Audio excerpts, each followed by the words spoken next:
La oración, capítulo 12. El diezmo y las ofrendas.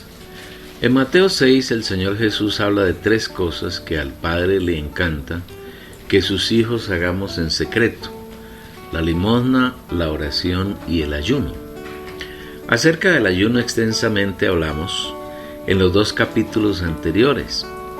Acerca de la oración, que es el tema central de este libro, hablamos con profundidad y amplitud desde el capítulo 1 hasta el capítulo 9.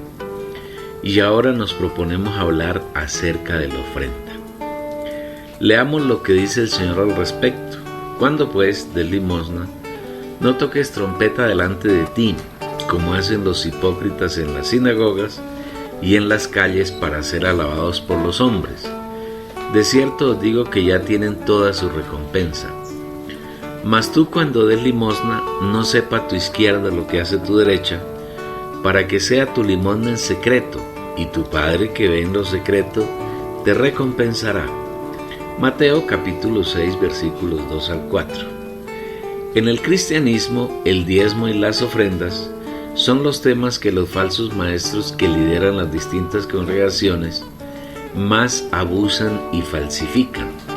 Por esa razón, el Señor ha puesto una fuerte carga sobre nuestros hombros para que hablemos francamente de la revelación que al respecto el Espíritu Santo quiere suplir a nuestro espíritu. Si usted, apreciado lector oyente, escucha en la radio, ve en la televisión o asiste personalmente a los cultos de las denominaciones cristianas, encontrará que entre más grande es la congregación, más tiempo dedica el líder en la predicación a hablar de diezmos y ofrendas, porque han convertido las cosas santas en un negocio tan rentable que hay pocos negocios en el mundo con los cuales pueda ser comparado. Los líderes cristianos de hoy, en su mayoría falsos creyentes y lobos rapaces disfrazados de ovejas, han encontrado entre comillas, la predicación de su evangelio, que es un evangelio diferente al que está en las Santas Escrituras. Han encontrado en él una fuente de enriquecimiento económico por medio de falsificar la palabra e insisten permanentemente sobre el diezmo. Violentan la conciencia de sus feligreses anunciando que si no diezman y no ofrendan, están robando al Señor. Y citan para sus prédicas algunos versículos, especialmente de Malaquías 3 y otros del Nuevo Testamento, pero todos salidos de contexto, interpretados falsamente y acomodados a sus intereses, ignorando lo que el Espíritu nos habla a través de Pablo, pues no somos como muchos que medran adulterando la palabra de Dios, sino que con sinceridad, como de parte de Dios y delante de Dios, hablamos en Cristo. Segunda a los Corintios capítulo 2 versículo 17. Como la enseñanza del diezmo se ha convertido en una fuente de engaño y de extorsión espiritual y material de los creyentes que hay en las congregaciones, deseamos, en la misericordia del Señor, buscar revelación y luz en el asunto de los diezmos y las ofrendas. En primer lugar, el diezmo es exclusivo del Antiguo Testamento y perteneció al pueblo de Israel, no a la iglesia. Veamos un poco la trayectoria a través del tiempo, pero enfocado según las Escrituras y no según puntos de vista humanos. El deseo original de Dios era que todo el pueblo de Israel fuera un reino de sacerdotes. Y Moisés subió a donde estaba Dios, y llamóle Jehová desde el monte y le dijo: así dirás a la casa de Jacob y anunciarás a los hijos de Israel: vosotros habéis visto lo que hice a los egipcios, y cómo os tomé sobre alas de águilas, y os he traído a mí mismo. Ahora pues, si escuchareis atentamente mi voz, y guardareis mi pacto, me seréis un tesoro especial, tomado de entre todos los pueblos, pues que mía es toda la tierra, y vosotros me seréis un reino de sacerdotes y una nación santa. Estas son las palabras que dirás a los hijos de Israel. Éxodo capítulo 19 versículos 3 al 6. Él no deseó tener una clase sacerdotal mediadora. El deseo original y eterno de Dios es que todos los de su pueblo sean sacerdotes. Así era el deseo de Dios con el pueblo de Israel y así es con la iglesia en el Nuevo Testamento. Entonces, ¿por qué razón existió una clase sacerdotal descendiente de Aarón y el servicio del tabernáculo y del templo se limitó exclusivamente a la tribu de Leví? Busquemos claridad en el asunto. Cuando Dios sacó al pueblo de Israel de Egipto, inicialmente lo trajo al desierto de Sinaí, en las inmediaciones del monte Sinaí. Estando el pueblo allí, Dios llamó a Moisés a que subiera al monte con el fin de escribir y entregarle la ley en 2 tablas de piedra. Moisés subió al monte, permaneció allí durante 40 días. Debido a la tardanza de Moisés, el pueblo cayó en la incertidumbre, porque ignoraba qué le hubiese podido ocurrir a quien Dios había utilizado para sacarlos de Egipto. Más viendo el pueblo que Moisés tardaba en descender del monte, se juntó entonces a Aarón y le dijeron: «Levántate, haznos dioses que vayan delante de nosotros, porque a este Moisés, aquel varón que nos sacó de la tierra de Egipto, no sabemos qué le haya acontecido». Entonces pidieron a Aarón que les hiciera un ídolo, porque el pueblo que había vivido en Egipto por más de 400 años se había acostumbrado a adorar ídolos. Egipto era un país politeísta donde se adoraban muchos ídolos. Ellos no tenían ninguna noción del Dios único y verdadero, sino que creían que cualquier figura de animal o de hombre era una representación de Dios. Esto es tan cierto que cuando Aarón fundió un becerro de oro, el pueblo dijo: «Y él, tomándolos de mano de ellos, hizo de oro un becerro de fundición, y acabó de formarlo con un buril». Y ellos dijeron: «Estos son tus dioses, oh Israel, que te hicieron subir de la tierra de Egipto». Y viendo esto, Aarón edificó un altar delante del becerro, e hizo pregonar a Aarón diciendo: «Mañana será fiesta solemne a Jehová». Por lo cual madrugaron al día siguiente y ofrecieron holocaustos y presentaron sacrificios. Luego el pueblo se sentó a comer y a beber y se levantó a jugar. Éxodo capítulo 32 versículos 4 al 6. La declaración del pueblo es una evidente demostración de que tenía profundas influencias egipcias y estaba acostumbrado a la idolatría. Viendo Dios la corrupción en que había caído el pueblo, dijo a Moisés: «Anda, baja, porque se ha corrompido tu pueblo que sacaste de la tierra de Egipto. Se han apartado presto del camino que yo les había prescrito. Se han hecho un becerro de fundición y se han postrado ante él, y le han ofrecido sacrificios, y de él han dicho: estos son tus dioses, oh Israel, que te han hecho subir de la tierra de Egipto». Éxodo capítulo 32 versículos 7 y 8. Cuando Moisés bajó del monte y vio la villanía en que había caído el pueblo, tomó el becerro de oro, lo desmenuzó hasta hacerlo polvo, lo mezcló con agua e hizo que el pueblo lo bebiera. Después se puso Moisés a la puerta del campamento y clamó: «Quien quiera que sea de parte de Jehová, venga a mí». Y se le reunieron todos los hijos de Leví. Éxodo capítulo 32 versículo 26. Cuando Moisés inquirió al pueblo para saber quién estaba de parte de Jehová, los israelitas que pertenecían a la tribu de Leví se juntaron con él. Luego Moisés les ordenó: «Ponga cada cual su espada sobre el muslo y pasad, y volved a pasar de puerta a puerta por entre el campamento, y matad, aunque sea cada uno a su hermano, y cada uno a su amigo, y cada uno a su pariente cercano». Y lo hicieron así los hijos de Leví, conforme al dicho de Moisés.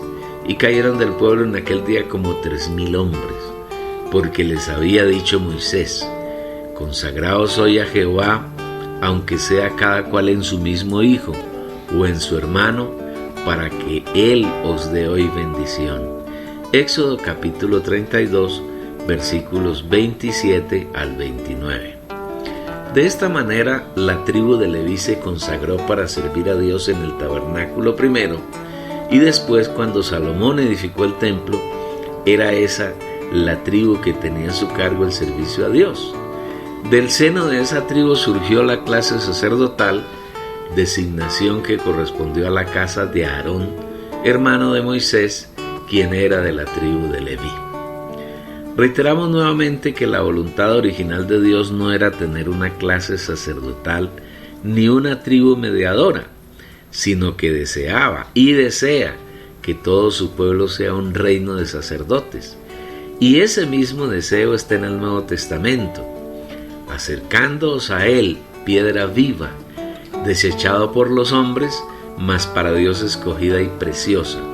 Vosotros también, como piedras vivas, sois edificados como casa espiritual, hasta ser un sacerdocio santo, para ofrecer sacrificios espirituales aceptables a Dios por medio de Jesucristo.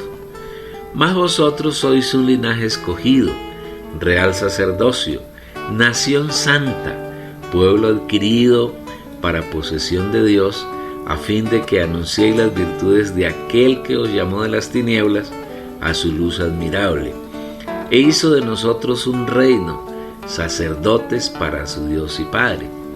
Primera de Pedro, capítulo 2, versículos 4, 5 y 9. Apocalipsis, capítulo 1, versículo 6. Una vez más el Señor manifiesta su deseo eterno de que todo su pueblo sea un reino de sacerdotes, y no la existencia de una clase sacerdotal mediadora. Volviendo al Antiguo Testamento, habíamos quedado en que Dios consagró una tribu para que sirviera en el tabernáculo y en el templo, y de esa tribu escogió la familia de Aarón para que de su linaje fueran levantados los sacerdotes. Y todo esto se dio por la corrupción que el pueblo manifestó en el incidente del becerro de oro. Pero esto nunca fue la voluntad agradable y perfecta de Dios, sino que el Señor tuvo que permitirlo por la dureza de corazón y la corrupción de Israel.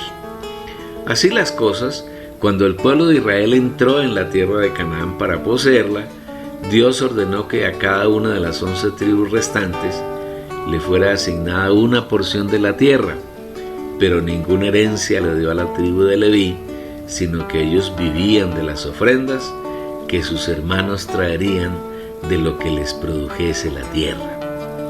Si los hijos de Israel no ofrendaban, los levitas y los sacerdotes, quienes eran la clase mediadora entre Dios y el pueblo, sufrirían hambre. No tendrían cómo suplir sus necesidades de comida y vestido para ellos y sus familias, puesto que ellos no poseían tierras para cultivarlas y no podían proveer frutos y ganados para su sustento. Por eso el Señor declara en Malaquías 3, versículos 8 al 10: ¿Robará el hombre a Dios? Pues vosotros me habéis robado a mí. Mas decís: ¿en qué te hemos robado? En los diezmos y las ofrendas. Con maldición sois malditos, porque me habéis robado. Es decir, esta nación entera.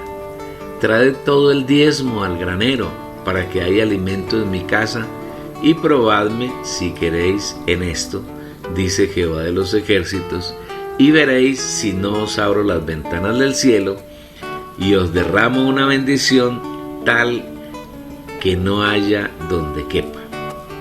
Después de que el pueblo regresó del cautiverio babilonio, y que fue reedificado el templo y la ciudad, y el servicio levítico y sacerdotal fueron restablecidos, el pueblo se olvidó de diezmar y ofrendar, y los servidores levitas y sacerdotes no tenían cómo vivir.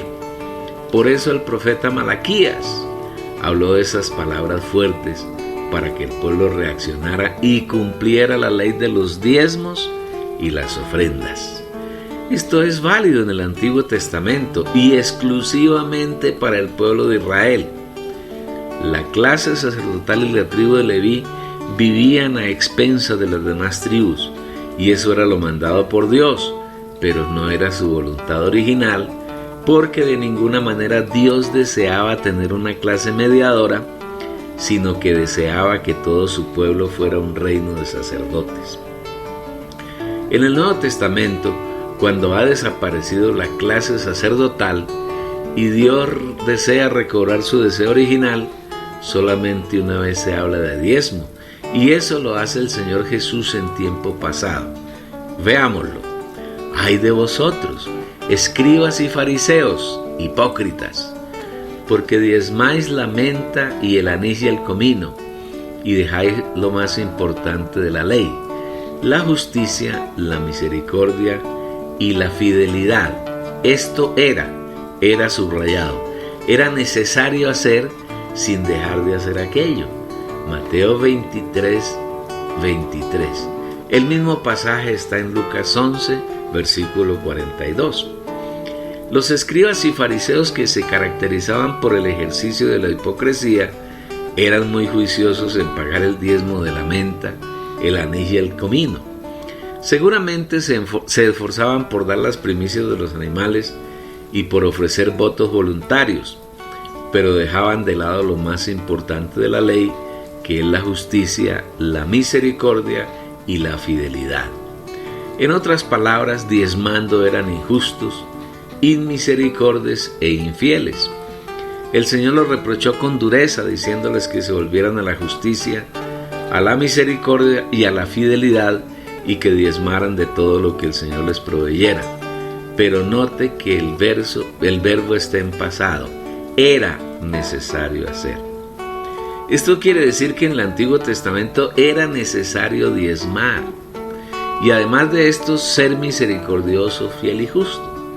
Los fariseos y los escribas se preocupaban solamente por el diezmo, lo mismo que hacen los degradados líderes del cristianismo contemporáneo.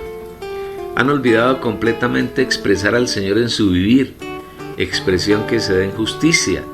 Dios es justo. Misericordia, el Señor es misericordioso. Y fidelidad, solo Él es fiel. Las ofrendas en el Nuevo Testamento. En el Nuevo Testamento no hay ningún otro pasaje que hable de diezmos. En cambio, sí hay un buen número de versículos que hablan de ofrendas, y a ello nos dedicaremos de aquí en adelante. Empecemos por 1 Corintios, capítulo 16, versículos 1 al 4. En cuanto a la ofrenda para los santos, haced vosotros también de la manera que ordené en las iglesias de Galacia. Cada primer día de la semana, cada uno de vosotros ponga aparte algo, según haya prosperado, guardándolo, para que cuando yo llegue no se recojan entonces ofrendas. Y cuando haya llegado, a quienes hubierais designado por carta, a estos enviaré para que lleven vuestro donativo a Jerusalén. Y si fuere propio que yo también vaya, irán conmigo. En este pasaje hay varios puntos que debemos desentrañar. En primer término, la ofrenda es para los santos, no para un personaje especial de la iglesia. En esa época, en Jerusalén, los santos estaban pasando una necesidad económica muy grande, hasta el punto que padecían hambre. Pablo, movido a misericordia, habló en cada una de las iglesias que visitaba para que recogieran ofrendas para ser llevadas a Jerusalén, con el fin de suplir las necesidades de los hermanos que vivían en esa ciudad. Por eso el hermano dice que la ofrenda es para los santos. De ninguna manera la ofrenda de los hermanos tiene la finalidad de engrosar las arcas de un pastor o de un líder de la congregación, sino de suplir las necesidades de los hermanos. En la segunda frase encontramos una actitud en Pablo que no es común en él. Para mostrar la seriedad y la delicadeza del asunto de la ofrenda, y usa una palabra bastante seria. Haced vosotros también de la manera que ordené en las iglesias de Galacia. Así como lo había hecho en las iglesias de Galacia, ahora lo estaba haciendo en la iglesia en Corinto. Estaba dando una orden a los hermanos, estaba poniendo en orden el asunto de las ofrendas. Ofrendar, como lo veremos más adelante, no es un asunto de obligación ni de necesidad, sino de amor. Amor por el Señor y amor por los hermanos. El hermano Pablo es cuidadoso y delicado cuando habla a los santos de un asunto tan sublime como es el de ofrendar. Dice así: cada primer día de la semana cada uno de vosotros ponga aparte algo, según haya prosperado. El primer día de la semana cada uno de los hermanos debía separar algo para la ofrenda. Observe que él no habla de porcentajes, ni el 1, ni el 10, ni el 20, ni el 50%, sino de algo y según haya prosperado. El algo es una cantidad indeterminada que depende en primer lugar de la decisión del oferente y en segundo lugar de la prosperidad económica que haya tenido. Pablo no violentó la conciencia de los hermanos, ni los trató de ladrones, ni los incitó a negociar con Dios. Precisamente esto es lo que hacen los líderes degradados del cristianismo contemporáneo lleno de depravación. Violentan a los hermanos, los humillan y los hacen sentir viles, diciéndole que el Señor dice que lo han robado y que sobre ellos caerá maldición. Con la misma boca que supuestamente bendicen a Dios, maldicen a los hermanos y pretenden convertir el nombre del Señor en fuente de ganancia vil, porque todo lo que entra en las ofrendas lo utilizan para enriquecerse y para enriquecer a sus familias. Se llenan de tantas riquezas materiales que hay líderes que ni siquiera saben cuánto suman las riquezas materiales que han raposeado a los feligreses de su congregación. Pues no somos como muchos que medran adulterando la palabra de Dios, sino con sinceridad, como de parte de Dios, y delante de Dios hablamos en Cristo. Segunda a los Corintios capítulo 2 versículo 17.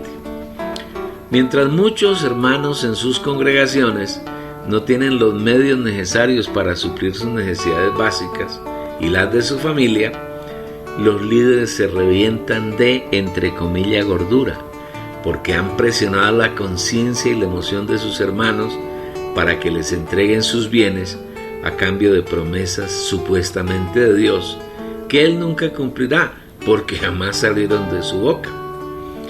Pablo continúa su ordenamiento diciendo a los corintios, guardándolo, para que cuando yo llegue no se recojan entonces ofrendas. Él no ordenó que lo llevaran al lugar de reunión y lo depositaran en un sitio específico, o que se lo entregaran al pastor de la iglesia en Corinto.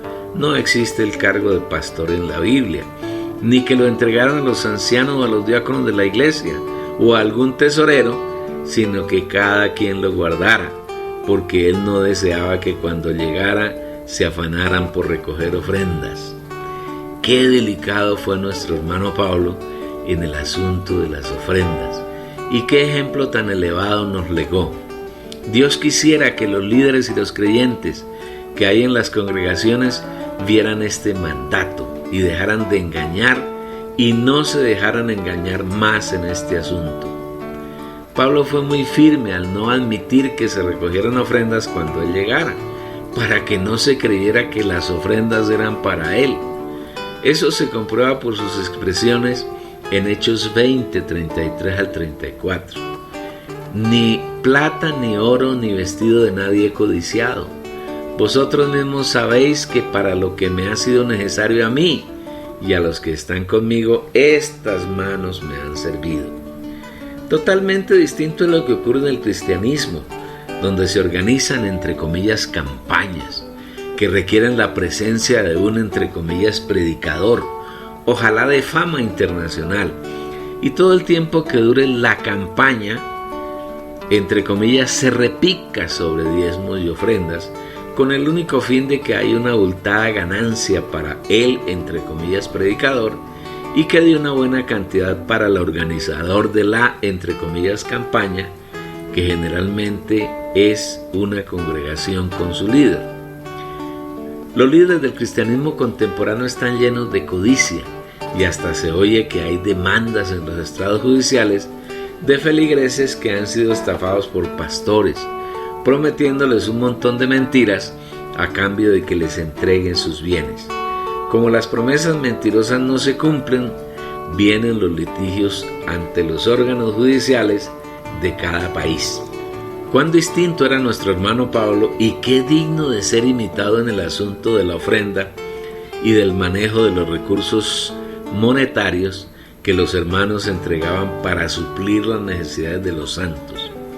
Con pureza de corazón él afirma que no ha codiciado de nadie plata, ni oro, ni ropa, sino que por el contrario, para suplir sus necesidades y las necesidades de quienes andaban con él, trabajaba honradamente para ganar el sustento. Qué buen ejemplo para que los líderes cristianos imitasen, se arrepintieran y dejaran de ofender al Señor haciendo tantos negocios sucios como hacen con los diezmos y las ofrendas, diciendo que todo es para el Señor y para su obra. ¡Qué gran mentira! Algunos argumentarán alegando que la Biblia dice que el obrero es digno de su salario y que no se le pone bozal al buey que trilla. Y esto es totalmente cierto. La Biblia habla así. Pero entendamos que la dignidad ni se exige ni se mendiga. Si el Señor llamara a alguien como Pablo a servir en su mies, Él es suficientemente poderoso, cuidadoso y amoroso para suplir abundantemente para las necesidades del llamado, y lo suple, bien sea concediéndole un trabajo secular por medio del cual pueda sustentarse, como en alguna medida ocurría con Pablo, o pone en el corazón de los santos el sentir de suplir para sus necesidades, como ocurría entre los santos que estaban en Filipos. Ni plata, ni oro, ni vestido de nadie he codiciado. Vosotros mismos sabéis que para lo que me ha sido necesario a mí y a los que están conmigo, estas manos me han servido. En todo os he dado ejemplo, mostrándoos cómo, trabajando así, se debe sostener a los débiles. Y recordar las palabras del Señor Jesús que dijo: más bienaventurado es dar que recibir. Hechos 20, 33 al 45. A los hermanos en Filipos, Pablo les escribe así con respecto al cuidado y la solicitud que ellos tenían por el apóstol: en gran manera me gocé en el Señor de que ya al fin habéis hecho florecer de nuevo vuestro interés por mí, de lo cual también estabais solícitos, pero faltaba la oportunidad. No lo digo porque tenga escasez, pues he aprendido a contentarme cualquiera que sea mi situación. Sé estar humillado y sé tener abundancia. En todas las cosas y en todo he aprendido el secreto, así a estar saciado como a tener hambre, así a tener abundancia como a padecer necesidad. Filipenses capítulo 4, versículos 10 al 12. Una cosa es que quien ha sido llamado por el Señor exija que la iglesia lo sustente. En ese caso no es un obrero digno, es un asalariado. Otra bien distinta es que los santos que están viviendo la realidad del Señor Jesús tengan el profundo encargo de suplir las necesidades económicas de quien los sirve y sirve al Señor. En este caso, el obrero es completamente digno y el Señor es cuidadoso para suplirlo abundantemente. Lo que ocurre con los líderes del cristianismo contemporáneo es que ellos no han sido llamados por el Señor, sino que se han autollamado y ven la oportunidad de llenarse de opulencia engañando a sus hermanos y usando miles de triquiñuelas para arrebatarles sus bienes. Por eso Pablo afirma en 2 Corintios 2:17: pues no somos como muchos que medran adulterando la palabra de Dios, sino que con sinceridad, como de parte de Dios y delante de Dios, hablamos en Cristo. El significado de la palabra medrar es mejorar de fortuna, aumentando sus bienes, reputación, etc. Y Pablo dice que son muchos los que tienen esa práctica de medrar, adulterando la palabra de Dios. Toda la predicación y enseñanza acerca de diezmos y ofrendas que hay en el cristianismo contemporáneo es una adulteración y falsificación de la palabra de Dios. Se han habituado a convertir las cosas del Señor en una fuente de ganancias, de riquezas materiales para los líderes del cristianismo. Pero debes saber esto, que en los postreros días vendrán tiempos difíciles, porque los hombres serán amadores de sí mismos, amadores del dinero, vanagloriosos, soberbios, injuriadores, desobedientes a los padres, ingratos, impíos, sin afecto natural, implacables, calumniadores, intemperantes, salvajes, aborrecedores del bien, traidores, impetuosos, cegados por el orgullo, amadores de los deleites más que de Dios, que tendrán apariencia de piedad, pero negarán la eficacia de ella. De los tales, apártate. 2 Timoteo capítulo 3, versículos 1 al 5. Apreciado lector oyente, no crea más tanta mentira. Vuelva hacia el Señor y suplíquele que le ayude a ofrendar de la manera que a Él le agrada, no para llenar las arcas de los falsos creyentes que lideran las congregaciones, sino para suplir las necesidades de los santos. Para profundizar más en el tema de las ofrendas, es importante recabar en la revelación que hay en los capítulos 8 y 9 de 2 a los Corintios. En esos dos capítulos hay un buen número de secretos que el Señor desea revelarnos.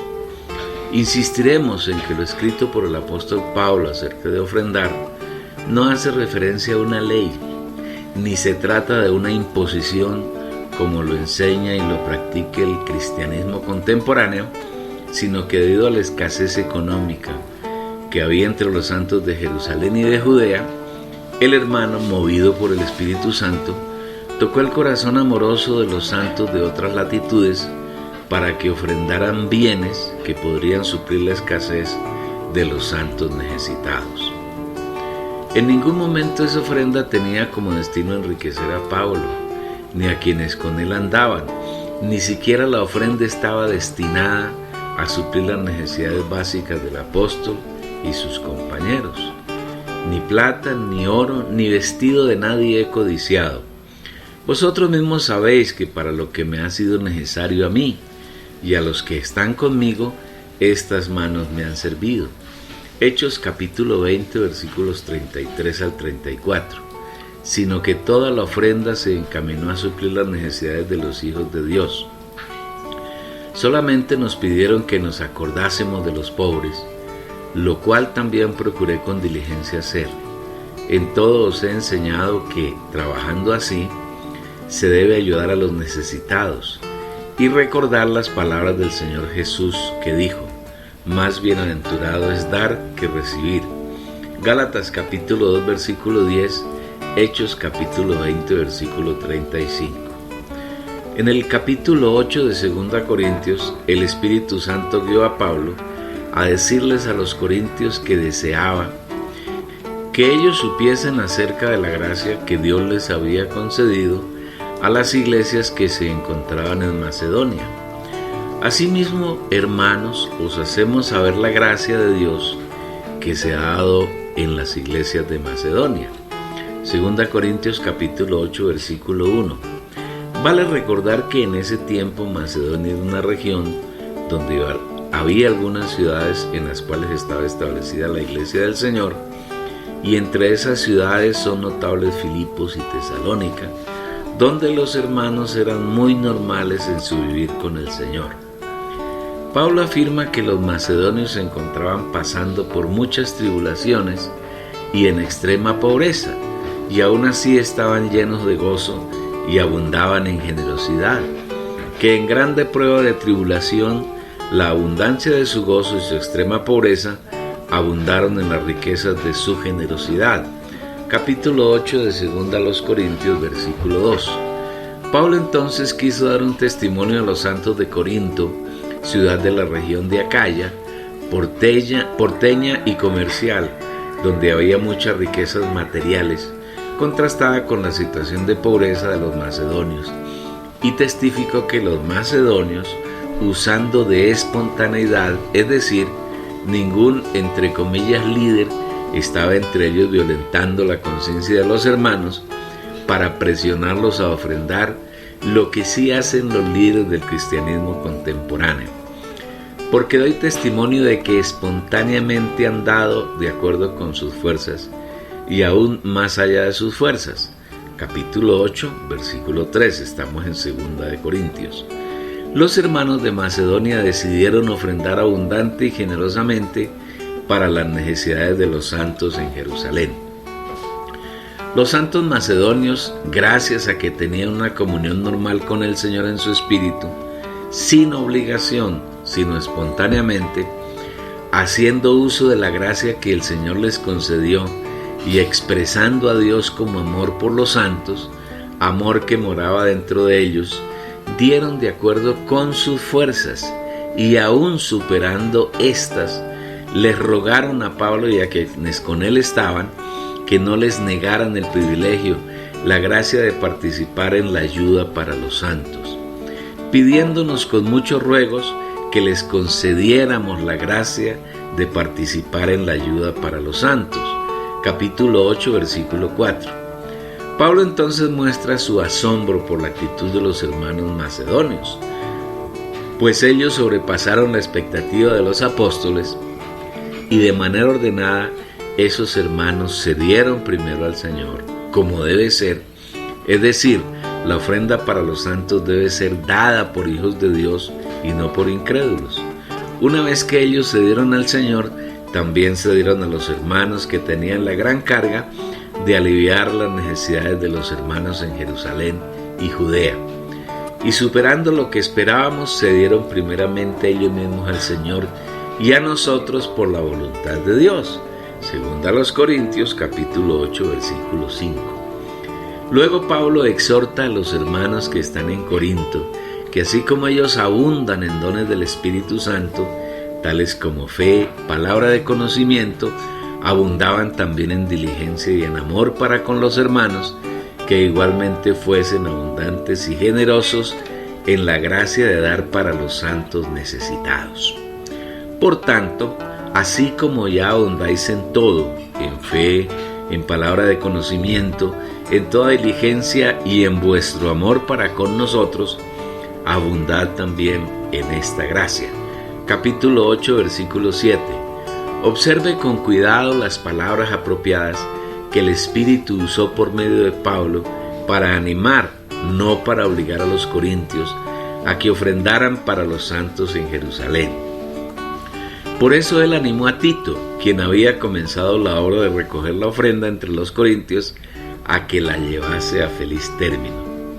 El hermano es muy cuidadoso para no ser impositivo con los santos y afirma: no hablo como quien manda, sino para poner también a prueba por la eficacia de otros la sinceridad de vuestro amor.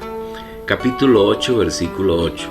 Él quiso probar que entre los corintios no había simples enseñanzas doctrinales, sino que ellos manifestaran de manera práctica toda la revelación y la luz que habían recibido del Señor.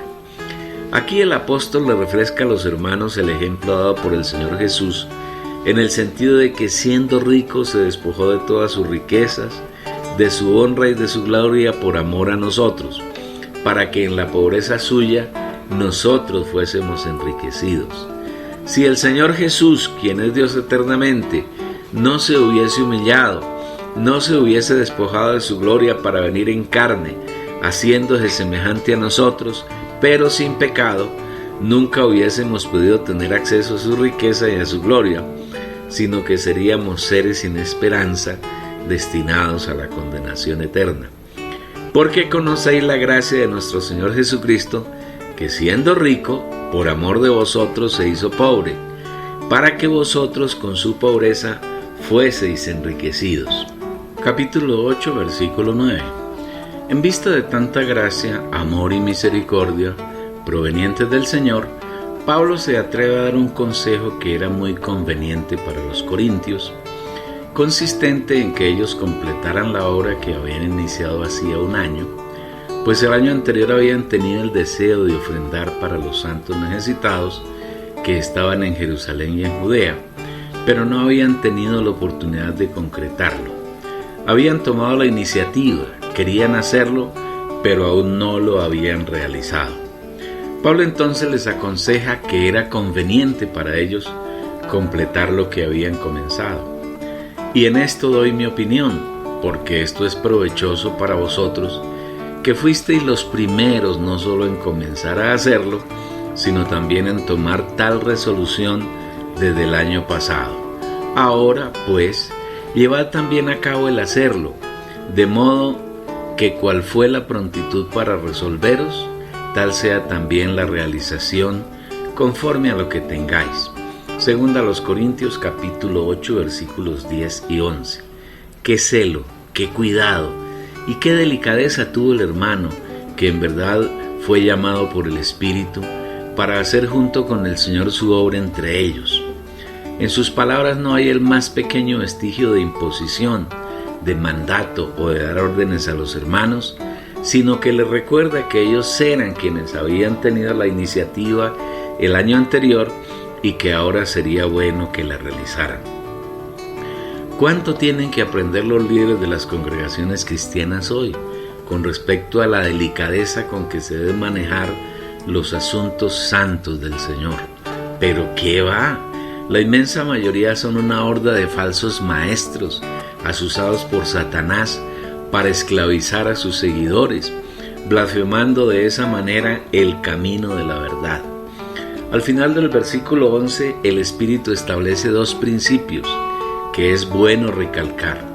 Ofrendar es un asunto voluntario, no de imposición ni de violentar la conciencia de los oferentes por parte de quienes se toman el atrevimiento de ser líderes de las congregaciones. Y, en segundo lugar, la ofrenda se debe hacer de acuerdo con lo que el oferente posee, no con promesas de lo que no tiene. Porque si primero hay la voluntad dispuesta, será acepta según lo que uno tiene, no según lo que no tiene. Capítulo 8, versículo 12.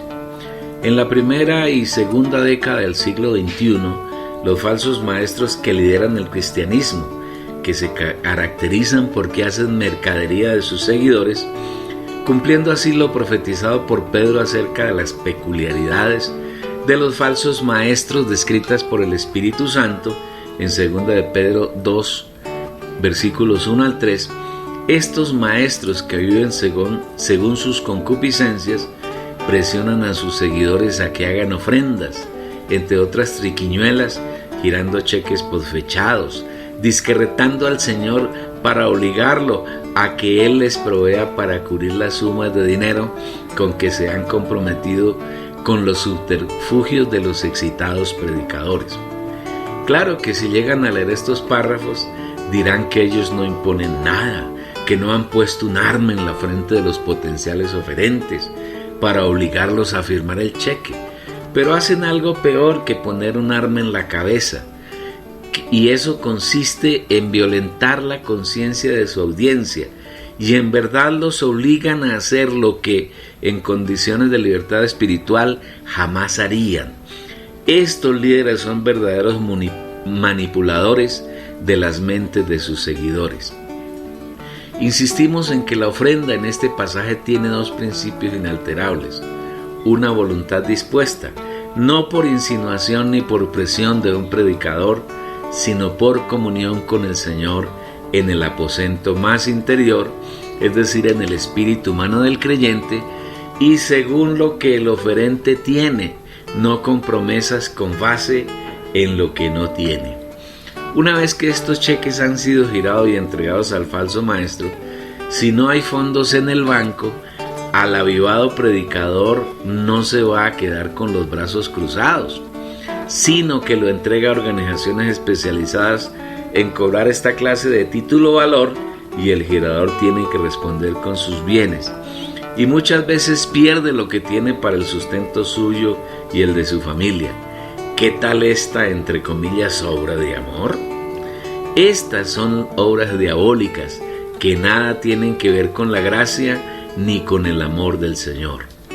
En los dos versículos subsiguientes, el Espíritu Santo establece otro principio en cuanto a la tenencia de bienes materiales y las ofrendas de los santos. En la iglesia se debe procurar que haya equilibrio para que unos no tengan demasiado y otros no tengan cómo suplir sus necesidades básicas, porque no se trata de que para otros haya alivio y para vosotros aflicción, sino de que en este tiempo, con igualdad, subrayado, la abundancia vuestra supla la escasez de ellos, para que también la abundancia de ellos supla la escasez vuestra, para que haya igualdad. Capítulo 8, versículos 13 al 14. Una vez más vemos el cuidado del Espíritu expresado por medio del apóstol. Ofrendar no puede producir desequilibrio económico, de tal manera que al ofrendar para suplir las necesidades de quien es beneficiario de la ofrenda, supla su escasez, pero quien ofrenda caiga en escasez. En Corinto los hermanos eran boyantes, tenían abundancia de bienes materiales, y la abundancia de ellos podía suplir la escasez de los necesitados, para que en un tiempo futuro la abundancia de los necesitados hoy pudiera suplir la escasez de otros hermanos y la escasez de los mismos corintios.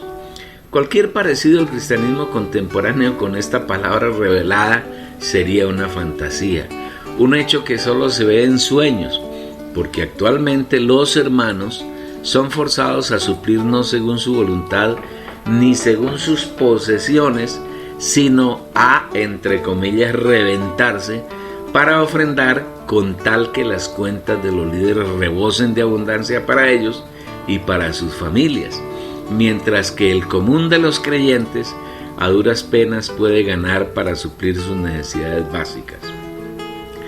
Se sabe de reconocidos, entre comillas, pastores que poseen grandes extensiones de tierras en finca y haciendas, que son dueños de casas y apartamentos en las ciudades, de caballos que superan el valor de los $100,000, cadenas de radio y de televisión que han obtenido fraudulentamente, entre comillas, robando lo que sus seguidores han obtenido con mucho esfuerzo. El principio establecido por el Señor se distorsiona y en lugar de producir un equilibrio entre los miembros de la congregación, produce un tremendo desequilibrio. Mientras el líder y su familia son ricos, los feligreses están empobrecidos y su conciencia herida, porque los líderes, mal usando algunos versículos de la Biblia, les hacen ver que son ladrones, que han robado al Señor y que no están contribuyendo como es debido al avance de su obra. Otra técnica que emplean es la de prometer que de todo lo que ofrenden, el Señor les multiplicará por 2, por 10 y por 100. Y los feligreses ven en esta fórmula una manera de enriquecerse y de negociar con Dios. Te doy 1, Señor, y tú me das 100. Magnífico negocio, pero ese negocio se convierte en vanas ilusiones, en decepciones y en blasfemias contra el camino de la verdad. Si tenemos algo de revelación, seremos conscientes de que el Señor en verdad no necesita nada de nosotros, que Él tiene los recursos necesarios para llevar adelante su obra y que si nos anima a ofrendar es simplemente porque desea que tengamos un vivir de amor práctico, velando por las necesidades de aquellos hermanos que tienen muy poco para su subsistencia. Veamos por ejemplo lo que ocurrió en la iglesia en sus años de juventud, en sus primeros años. Los hermanos vendían sus posesiones y traían el producto de la venta y lo entregaban a los apóstoles para que suplieran las necesidades de los hermanos. Y la multitud de los que habían creído era de un corazón y un alma, y ninguno decía ser suyo propio nada de lo que poseía, sino que tenían todas las cosas en común.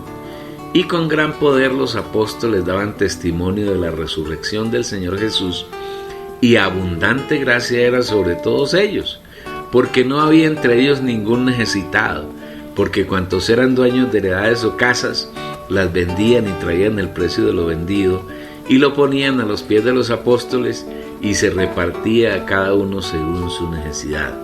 Hechos capítulo 4, versículos 32 al 35.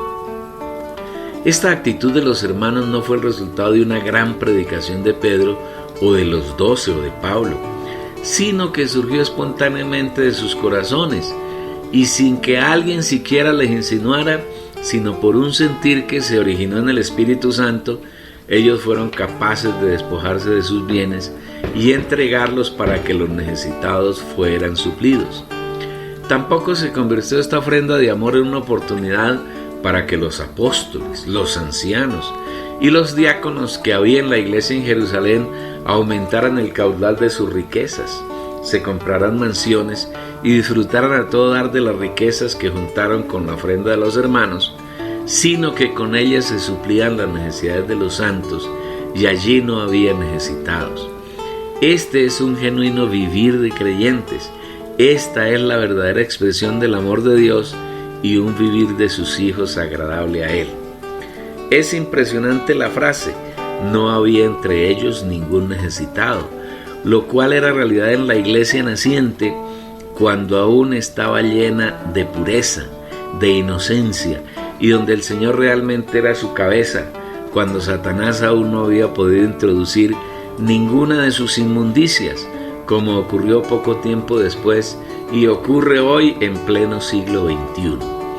En estos últimos tiempos, por toda la tierra, el diablo ha levantado a lo largo y ancho del planeta un gran número de sus ministros, falsos maestros del cristianismo que se han infiltrado en la iglesia para arrastrar tras ellos al crecido número de falsos creyentes y aún a los genuinos creyentes, lo cual fue ampliamente predicho por el Señor en las Santas Escrituras. Pero debes saber esto, que en los postreros días vendrán tiempos difíciles, porque los hombres serán amadores de sí mismos.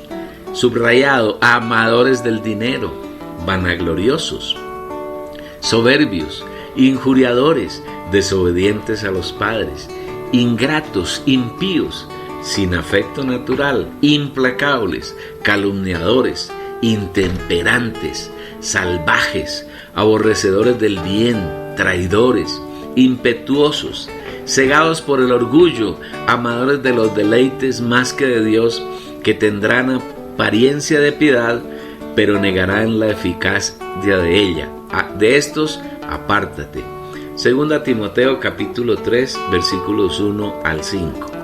A pesar de los esfuerzos que hace Satanás para causar daño en el plan y la obra del Señor, él se intensifica como los 7 espíritus que han salido por toda la tierra y que están delante del trono en el cielo para ganar a algunos de sus hijos, constituirlo y hacerlo sus primicias, como lo está haciendo también en este tiempo al revelarnos tantas de sus insondables riquezas, a fin de que disfrutándolas crezcamos en Él, alcancemos la unidad de la fe, el pleno conocimiento del Hijo de Dios, lleguemos a ser el hombre de plena madurez que constantemente dispensa frutos en la vid para su satisfacción y alcancemos la medida de la estatura de su plenitud. De esta manera seremos constituidos como las primicias, las cuales cuando estén totalmente conformadas a Él, harán que el regreso del Señor sea un hecho. Volviendo al tema de las ofrendas, del que nos hemos ocupado en este apartado, continuamos en la revelación que el Señor nos está otorgando en la carta segunda a los Corintios capítulos 8 y 9. Hemos visto que la ofrenda entre los hijos de Dios no puede ser una fuente de enriquecimiento para unos pocos y empobrecimiento para la mayoría de los santos, sino que debe producir un equilibrio entre los santos en cuanto al suplir de sus necesidades. El Espíritu recuerda un hecho del Antiguo Testamento que establece ese principio de equilibrio para los santos. Cuando el Señor sacó al pueblo de Israel de Egipto antes de introducirlos en la tierra prometida, los llevó al desierto y como todos sabemos, en el desierto no hay nada para comer. El desierto no es tierra productiva, en él no se puede cultivar ni se puede tener ganado para alimentar una multitud de millones de personas. Los israelitas habían traído algunas provisiones de lo que ellos poseían y otras que les dieron los egipcios cuando salieron de allí, pero se agotaron rápidamente y cuando ya no tenían nada que comer, el único camino viable era la murmuración. Imagine por un momento la escena: miles de hogares con niños, jóvenes y ancianos, caminando por un inmenso desierto, sin tener la más mínima idea hacia dónde se dirigían, porque no había mapas, ni brújulas, ni GPS propio de la tecnología moderna. A cualquier lado que mirasen, solo veían un cielo abierto de color azul intenso y arena, hasta donde alcanzaban a vislumbrar el horizonte. A estas alturas, 2 meses después de haber salido de Egipto, La provisión de comida solo alcanzaba para 1 o 2 o a lo más 3 días y después morir de hambre. ¿Qué podrían encontrar en ese yermo desierto para alimentar a esa gran multitud? Nada. El panorama era bastante desolador. El pueblo no encontró un camino distinto al de murmurar, y toda la congregación de los hijos de Israel murmuró contra Moisés y Aarón en el desierto. Y les decían los hijos de Israel: ojalá hubiéramos muerto por mano de Jehová en la tierra de Egipto, cuando nos sentábamos a las ollas de carne, cuando comíamos pan hasta saciarnos, pues nos habéis sacado a este desierto para matar de hambre a toda la multitud. Éxodo capítulo 16, versículos 2 y 3. Los israelitas estaban acostumbrados en Egipto a comer con abundancia y con variedad, porque en Egipto, no obstante que sufrían como esclavos, tenían abundancia y variedad de comida para disfrutar. Pero ahora, ¿qué tenían en el desierto? Absolutamente nada. Lamentablemente ellos no conocían al Dios que era su Padre, que con mano poderosa los había sacado de la esclavitud de Satanás y que como Padre amoroso cuidaría de todos los detalles y les supliría todas sus necesidades. Lo mismo ocurre con el pueblo de Dios en el Nuevo Testamento.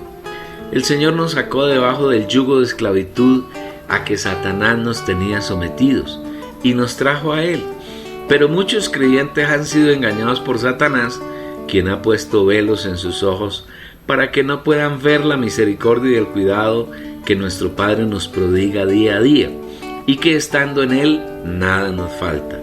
En el mundo de hoy las gentes viven desesperadas por atesorar, por tener más y más riquezas para asegurar el futuro, y aún los creyentes han caído en esa celada del maligno, y las actividades de las congregaciones cristianas ocupan un alto porcentaje de su tiempo preocupándose por el suplir de los bienes materiales. El enemigo conoce bien la situación y la aprovecha al máximo, levantando líderes corruptos, que en verdad son sus ministros, para engañar a los congregados, y anuncian una y otra vez sobre ofrendas y diezmos, al punto que los cultos de las llamadas, entre comillas, iglesias, se parecen más a un bazar persa que a un lugar y a un tiempo donde se adora al Señor. Los líderes del cristianismo contemporáneo son verdaderos vendedores de indulgencias, imitadores del cura dominico Johann Tetzel, el emisario del Papa, quien era un connotado traficante de indulgencias y las vendía en toda Alemania, lo cual impulsó a Martín Lutero a proclamar sus tesis, levantándose contra la corrupción propalada por la Iglesia Católica apóstata. Los líderes del cristianismo de hoy son traficantes de diezmos y ofrendas, porque enseñan a sus feligreses a que reten a Dios y arranquen de sus manos bienes materiales, para que las ofrendas llenen sus arcas y se conviertan en poseedores de ingentes riquezas materiales. Esto es una vergüenza. Tanto los israelitas como el cristianismo contemporáneo echan en saco roto y sobre sus espaldas la palabra que el Señor proclama a unos y a otros. En Éxodo el Señor dice al pueblo de Israel: y Jehová dijo a Moisés: he aquí yo os haré llover pan del cielo, y el pueblo saldrá y recogerá diariamente la porción de un día, para que yo lo pruebe si anda en mi ley o no. Éxodo capítulo 16, versículo 4. En el Nuevo Testamento, el mismo Dios que habló en el Antiguo afirma: por tanto os digo, no os inquietéis por vuestra vida, qué habéis de comer o qué habéis de beber, ni por vuestro cuerpo, qué habéis de vestir. ¿No es la vida más que el alimento y el cuerpo más que el vestido? No os preocupéis pues diciendo, ¿qué comeremos? ¿O qué beberemos? ¿O con qué nos vestiremos? Porque los gentiles buscan con afán todas estas cosas. Vuestro Padre sabe que tenéis necesidad de todas estas cosas. Mas buscad primeramente el reino de los cielos y hacer lo que agrada al Padre, y todas estas cosas os serán añadidas. Mateo capítulo 6, versículos 25, 31, 32 y 33. Tomado de la versión Dios habla hoy. A pesar de la murmuración de Israel, el Señor les proveyó pan del cielo, El maná que los alimentó y los nutrió suficientemente durante los 40 años que anduvieron por el desierto. Después los introdujo en la tierra de Canaán y en ella les suplió abundantemente los frutos de la tierra. Los creyentes del Nuevo Testamento hemos sido introducidos en Cristo. Él es nuestra buena tierra. Él sabe de qué cosas tenemos necesidad y las suple abundantemente y sin reproche. ¿Por qué entonces vivir desesperados por lo que se ha de vestir, comer o beber? Nuestro amado Padre sabe que tenemos necesidad de todas esas cosas y las suple en abundancia. Qué agradable sería para el Señor que en los cultos de las iglesias evangélicas no se dedicara tanto tiempo a hablar de añadiduras y más bien aprovecharan ese tiempo para aprender del Señor, para recibir revelación y luz de su palabra, para honrarlo, adorarlo y alabarlo, usando el espíritu humano, porque la alabanza y la adoración que practican en las denominaciones son carnales, escasamente tocan el alma, pero nunca salen del Espíritu ni tienen como fuente el Espíritu Santo. El Señor jamás se agrada de esas vanidades. Cuando el Señor le dio maná al pueblo de Israel, dijo que recogieran lo que necesitaban para el sustento de cada día, y afirma: y los hijos de Israel lo hicieron así, y recogieron unos más, otros menos, y lo medían por gomer, y no sobró al que había recogido mucho, ni faltó al que había recogido poco. Cada uno recogió conforme a lo que había de comer. Éxodo capítulo 16, versículos 17 y 18. ¿Qué beneficio trae el afán que tienen los líderes de atesorar diezmo y ofrendas? Son riquezas podridas por la polilla y el orín. Son ganancias deshonestas, provenientes de la adulteración de la palabra de Dios y el engaño que imparten a sus seguidores. Les pasa exactamente lo que le ocurrió a algunos israelitas desconfiados, que pensaban que mejor sería si recogieran suficiente no para un día, sino para muchos días, porque no tenían seguridad que al día siguiente hubiese maná. ¿Qué les ocurrió? Mas ellos no obedecieron a Moisés, sino que algunos dejaron de ello para otro día, y crió gusanos y hedió. Éxodo capítulo 16, versículo 20. Así son todas las riquezas que han acumulado los líderes engañando a sus adeptos. Yeden, son apestosas e inmundas. Si usted, amado hermano y lector oyente, es un hombre a quien Dios le ha provisto abundancia de riquezas materiales, úselas para ayudar a los hermanos necesitados, pero hágalo con sabiduría, dependiendo del Señor en su espíritu. Permita que la abundancia suya supla la escasez de otros para que haya equilibrio en el cuerpo. Haciendo así se cumplirá la palabra que el Señor habló en el Antiguo Testamento y enfatiza en el Nuevo. El que recogió mucho no tuvo más, y el que poco no tuvo menos. Segunda a los Corintios capítulo 8 versículo 15. Este es el verdadero significado de las palabras que el Señor habló en Mateo 6 versículo 19 al 21. No acumuléis para vosotros tesoros en la tierra, donde la polilla y el orín corroen, y donde ladrones horadan y hurtan, sino acumulad para vosotros tesoros en los cielos, donde ni la polilla ni el orín corroen, y donde ladrones no horadan ni hurtan, porque donde esté tu tesoro, allí estará también tu corazón. Qué hermoso será el día en que lleguemos a vivir la realidad que vivieron los hermanos en los albores de la iglesia, donde no había ningún necesitado. El Señor anhela recobrar ese vivir genuino en su iglesia, y si nos disponemos, Él lo logrará. Esta es también la realidad de la palabra que el Señor consignó en Santiago 2, versículos 15 al 17. Y si un hermano o una hermana no tienen ropa y carecen del sustento diario, y alguno de vosotros les dice: id en paz, calentados y saciados, pero no les dais las cosas que son necesarias para el cuerpo, ¿de qué aprovechan? Así también la fe, si no tiene obras, es muerta en sí misma. Lógicamente que esta práctica solo puede darse entre creyentes genuinos, porque infortunadamente las congregaciones cristianas, lógicamente también el catolicismo, están conformadas en su mayoría por falsos creyentes, que se convierten en zánganos y se aprovechan de la generosidad de algunos que tienen un corazón amoroso para ayudar a los necesitados. La práctica de ofrenda se da solamente entre creyentes genuinos, no entre falsos creyentes.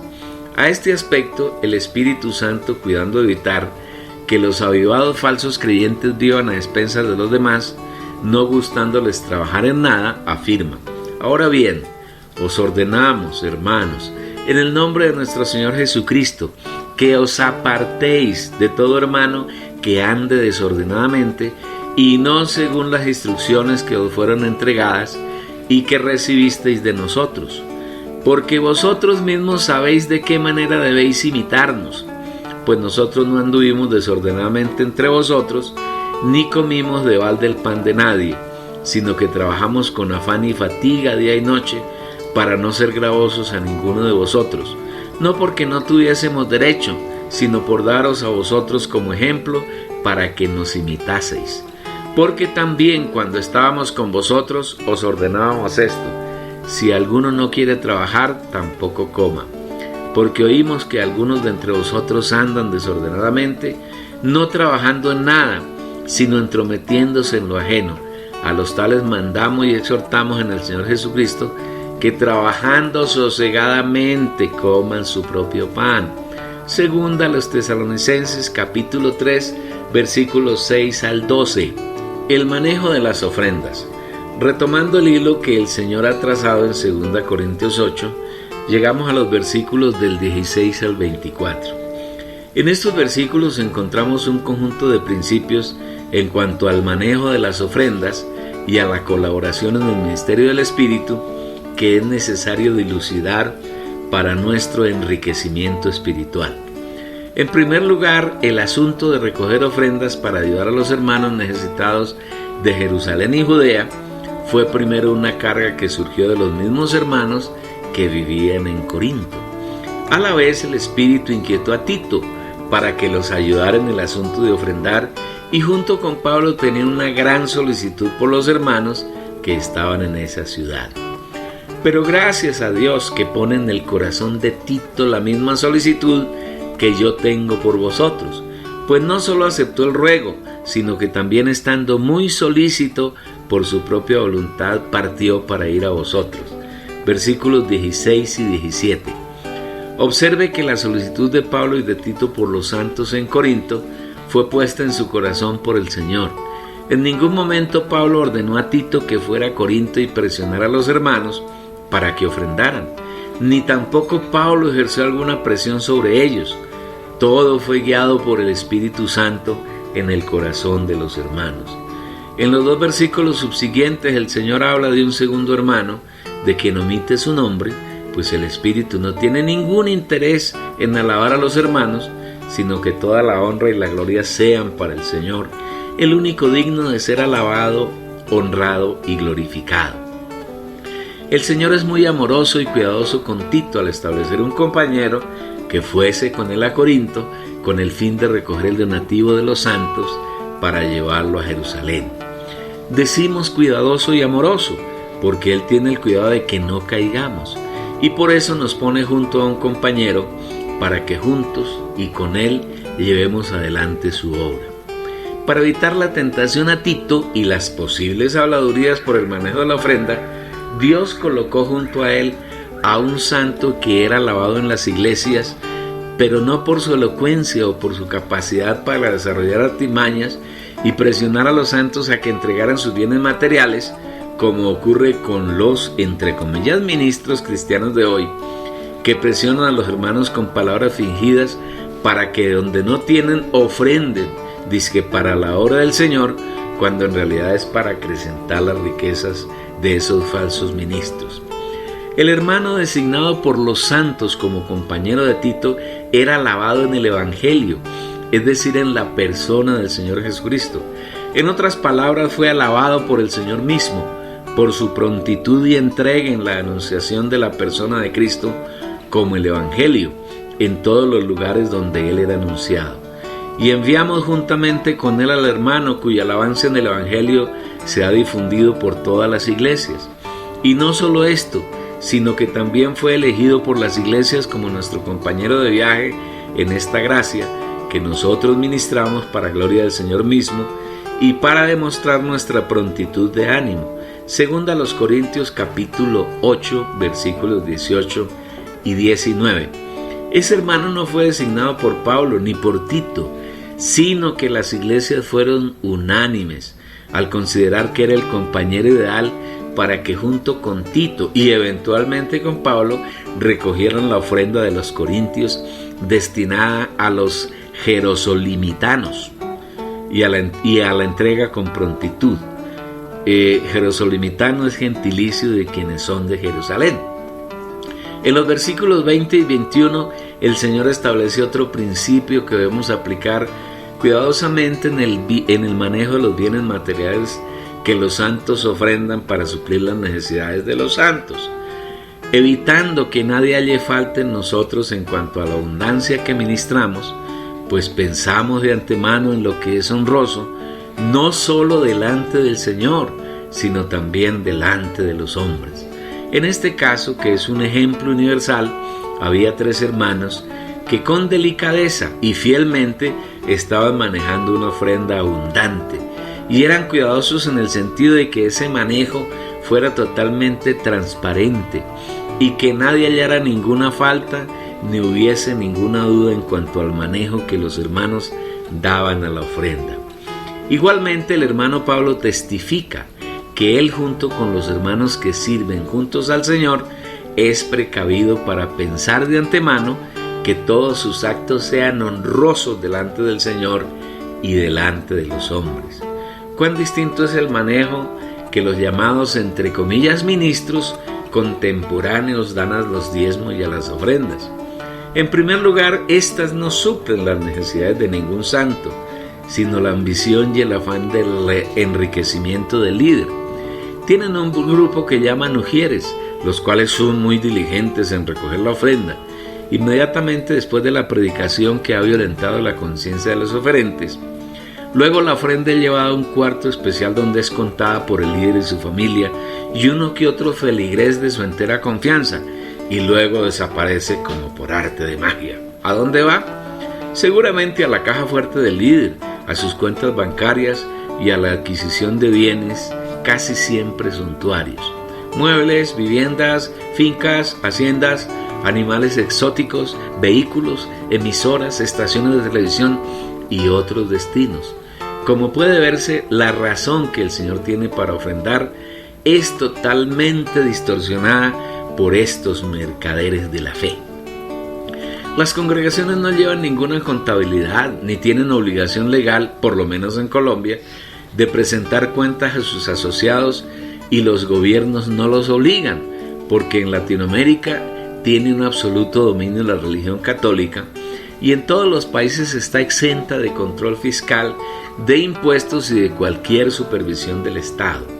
Si este privilegio se da para el catolicismo, el mismo se da a las iglesias evangélicas, y el manejo de bienes monetarios se convierte en un paraíso de secretismo y corrupción. Qué distinto es lo que dice la Biblia, la palabra de Dios. Cuán diferente es la conducta de los hermanos que son genuinos servidores, es decir, ministros, llamados y establecidos por el Señor, como es el caso de Pablo, Tito y el hermano relatado en el pasaje aludido. Ellos pensaban de antemano en honrar a Dios y a los hombres con sus actuaciones en el manejo de las ofrendas que los santos otorgaron a favor de los necesitados. En los 3 últimos versículos, Pablo, inspirado por el Espíritu, vindica la condición de Tito, del hermano mencionado sin decir su nombre y de los demás que andaban con ellos, afirmando que son colaboradores con Pablo a favor de los corintios. Es necesario aclarar el sentido de la palabra colaborador, porque entre el cristianismo no hay una interpretación adecuada de ella. El prefijo co quiere decir junto con. Un colaborador es una persona que labora junto con otra, y en este caso son 2 o más que laboran juntos en la obra de Cristo, y no es que uno está bajo las órdenes de otro, sino que los 2 o 3 o 4 están laborando junto con el Señor Jesús, quien es la cabeza, y los hermanos están trabajando juntos cooperando para llevar adelante la obra que el Señor está haciendo. En el cristianismo de hoy se ha distorsionado tanto esta palabra, y la distorsión consiste en que un líder se autoproclama como apóstol y busca para sí un séquito que obedece sus órdenes y le llama sus colaboradores. El pseudoapóstol habla con mucha jactancia de mis colaboradores. En verdad, todos los hijos de Dios somos sus colaboradores. Laboramos junto con Él en su viña, cada uno en distinta medida. Hacemos lo que Él nos manda. Entre los creyentes no debe haber ninguna jerarquización, porque eso es nicolaísmo, y esta manera de orar es aborrecida por el Señor. Pero tienes esto que aborrece las obras de los nicolaitas, las cuales yo también aborrezco. Apocalipsis capítulo 2 versículo 6. Cuando somos enviados por el Señor a anunciarlo, somos apóstoles. Pero esto no es un título que nos llena de prepotencia y orgullo, sino que el Señor en su misericordia usa a cualquier hermano para que junto con él, con el Señor, anuncie su palabra. Hermanos, así deben ser recibidos, llamados por las iglesias, porque son la gloria de Cristo. En cuanto a Tito, es mi compañero y colaborador para con vosotros.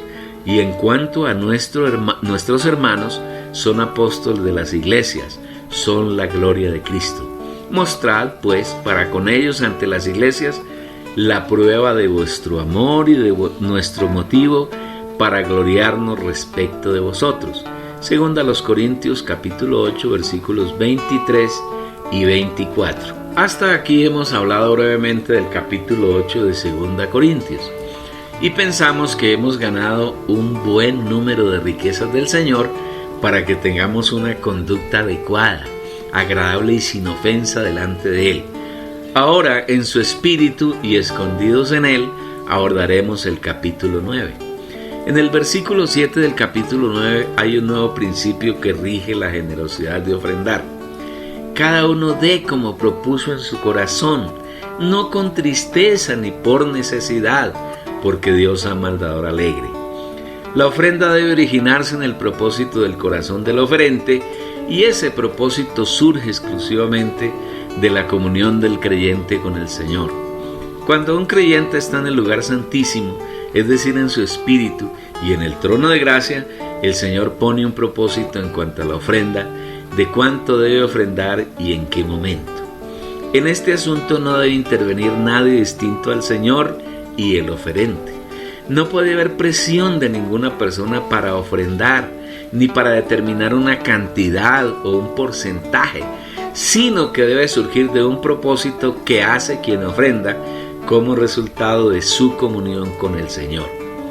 El segundo principio que hay en este versículo tiene que ver con que la ofrenda debe hacerse con alegría y no con tristeza ni por obligación. Las personas que ofrendan en las denominaciones de manera furtiva son obligadas a ofrendar. La ofrenda que ellos entregan supuestamente para el Señor no se origina en una genuina comunión con el Señor, porque no la tienen. No sale de un propósito que el Señor y el oferente hacen en comunión, sino que es el resultado de la presión que realizan los predicadores sobre sus seguidores para que den determinada cantidad, violando todos los principios que el Señor ha establecido, como son que la ofrenda debe hacerse en secreto, que debe ser conforme a lo que la persona tiene, no según lo que no tiene, que debe ser según la prosperidad que haya tenido. Cada quien debe separar algo cada primer día de la semana, que primero debe estar la voluntad dispuesta, que la ofrenda tiene una destinación exclusiva, como es la de suplir las necesidades de los santos, bien sea de los santos que están en la ciudad del oferente o bien para los santos de otra ciudad, que de ninguna manera la ofrenda de los santos debe tener como finalidad enriquecer a uno o a unos líderes. Existe un principio más que encontramos en 1 Timoteo capítulo 5 versículo 8, porque si alguno no provee para los suyos y mayormente para los de su casa, ha negado la fe y es peor que un incrédulo. En este principio el Señor establece un orden en el tema de las ofrendas.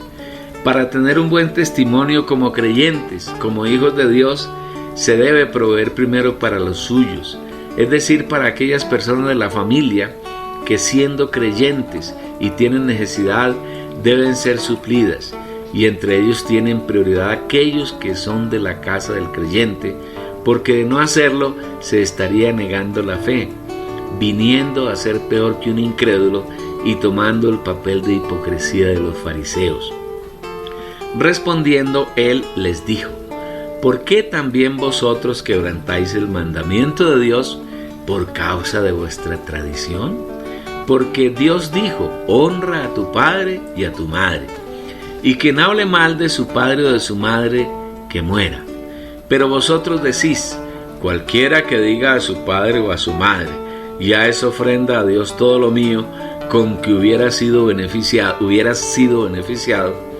ya no ha de honrar a su padre o a su madre. Así habéis invalidado la palabra de Dios por causa de vuestra tradición.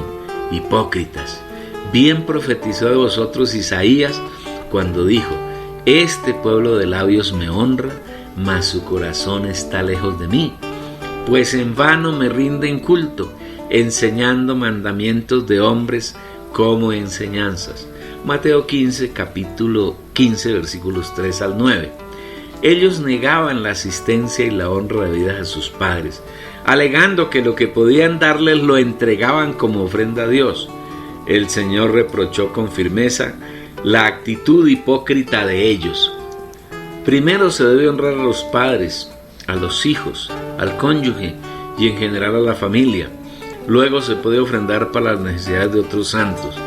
Este es el orden que agrada al Señor. La ofrenda destinada a suplir las necesidades de los santos debe provenir de un corazón alegre, de un corazón que no es presionado por nadie, de un corazón que está en perfecta paz y armonía con el Señor. En la ofrenda no debe haber ni obligación ni necesidad de ofrendar, sino que ésta debe surgir de la espontaneidad del creyente, de su amor por el Señor y por los santos.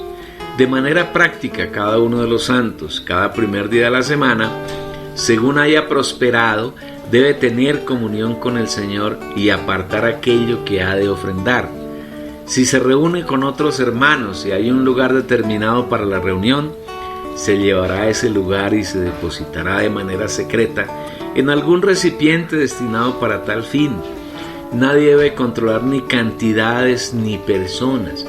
La iglesia, la congregación, debe designar algunos hermanos, probos, aptos para administrar la ofrenda.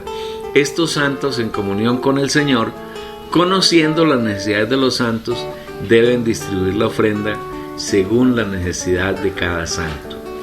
No sería apropiado que un hermano que, conociendo la necesidad de otro hermano, la supla directamente, porque eso sería equivalente a tocar trompeta delante de los hombres para ser alabado por ellos.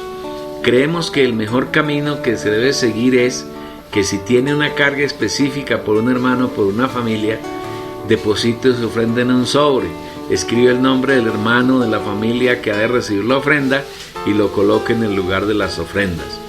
Los santos que administran la ofrenda entregarán el sobre al destinatario. De esta manera el beneficiario alabará al Señor por su cuidado y no habrá así el toque de trompeta que hacen los hipócritas para ser vistos de los hombres. Otro camino podría ser que el hermano que conoce la necesidad informe a los santos que administran la ofrenda para que ellos, en comunión con el Señor, tomen la decisión más apropiada para ayudar a los necesitados. En el versículo 6 de 2 Corintios 9 hay otro principio que debemos entender con claridad. Pero esto digo: el que siembra escasamente, también segará escasamente, y el que siembra generosamente, generosamente también segará. No debe entenderse la escasez y la abundancia como referida a cierta cantidad o a cierto porcentaje de los ingresos del oferente, ya que en ese sentido los falsos maestros del cristianismo, los mercaderes contemporáneos de la fe, tuercen la palabra lo mismo que las demás escrituras y hablan de semillas de 1,000, 2,000, 3,000, 10,000 y hasta 100,000 dólares, animando a sus seguidores a que negocien con Dios, pues Él ha prometido devolverles la ofrenda hasta centuplicado.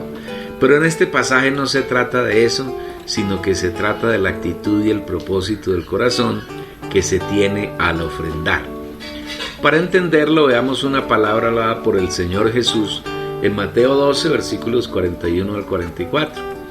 Estando Jesús sentado delante del erario, miraba cómo la multitud echaba dinero en las arcas, y muchos ricos echaban mucho. Y vino una viuda pobre y echó 2 leptos, que equivalen a 1 cuadrante. Entonces, llamando a sus discípulos, les dijo: de cierto os digo que esta viuda pobre echó más que todos los que han echado en el arca, porque todos han echado de lo que les sobra, pero esta de su escasez echó todo lo que tenía, todo su sustento. Jesús se sentó un día en el templo, en un lugar cercano a donde se echaban las ofrendas en dinero, y observó la forma en que distintos asistentes al templo ofrendaban. Muchos ricos echaban muchos. Estos serían los preferidos de los pastores contemporáneos, y para ellos estos ofrendarían abundantemente, y como consecuencia su cosecha sería abundante, de acuerdo con el versículo que leímos. Pero eso no es lo que dice el Señor. De pronto vio a una viuda que además de viuda era pobre, y el Señor se fijó en que echó 2 leptos. De acuerdo con los diccionarios bíblicos, un lepto correspondía a un 128avo de un denario, y este último, el denario, era el salario diario de un jornalero. Si hacemos una comparación con el salario mínimo de un jornalero colombiano y lo convertimos a moneda más universal, que es el dólar, encontramos que un lepto equivale a 8 centavos de dólar. Luego, lo que la viuda ofrendó fueron apenas 16 céntimos de dólar. ¿Qué se puede comprar con esa cantidad? Absolutamente nada. A los ojos de los hombres, la ofrenda de la viuda fue inútil. Valía más el tiempo que gastaban en contarla. Para los mercaderes de la fe, eso es, entre comillas, una miseria y una ruina. Esa viuda estaba pobre por ser tacaña, porque robaba a Dios, porque no traía los diezmos al alfolí. Era una mujer maldita por Dios. Pero eso no fue lo que dijo el Señor Jesús. Esa no fue la palabra que emitió nuestro Señor y nuestro Dios. Lea lo que Él dijo. Esta de su escasez echó todo lo que tenía, todo su sustento. Mientras los ricos que ofrendaban grandes cantidades no fueron apreciados por el Señor, esta viuda pobre que ofrendó una cantidad insignificante satisfizo al Señor. Lo agradó en su corazón, ofrendó con alegría, no con tristeza ni por necesidad. Nadie la presionó ni la forzó. Ella, con su corazón sincero y honesto, echó todo lo que tenía. Esta viuda hizo lo mismo que los macedonios cuando le pidieron a Pablo que no los excluyera de la gracia de ofrendar para las necesidades de los santos de Jerusalén. Ofrendó según sus fuerzas y aún más allá de sus fuerzas. Esto dejó admirado al Señor, y por eso Él hizo este relato. Ella amaba profundamente al Señor y echó en la ofrenda todo lo que tenía. Primero su corazón amoroso por el Señor y luego todo el sustento que tenía. Ofrendar abundantemente no se refiere a dar grandes cantidades, pues eso hicieron los ricos. Ofrendaron grandes cantidades de lo que les sobraba, de lo que no necesitaban, pero no lo hicieron con un propósito del corazón salido de su comunión con el Señor, y en verdad ellos ofrendaron escasamente. Asimismo, su cosecha será escasa. Mientras tanto, la viuda ofrendó abundantemente y su cosecha será abundante, porque el Señor dio un testimonio de la satisfacción que le produjo la actitud de la viuda pobre. Esta viuda sembró para tener un gran tesoro en el cielo, el tesoro de los ricos, que el Señor observó ofrendar será muy escaso. Cuando ofrendamos abundantemente, pero entendiendo la abundancia en los términos que hemos descrito, nuestra cosecha será abundante.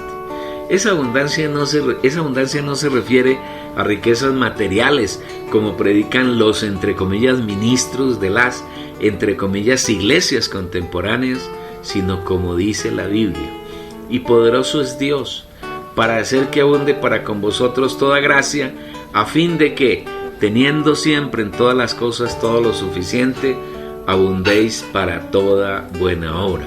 Segunda a los Corintios capítulo 9 versículo 8.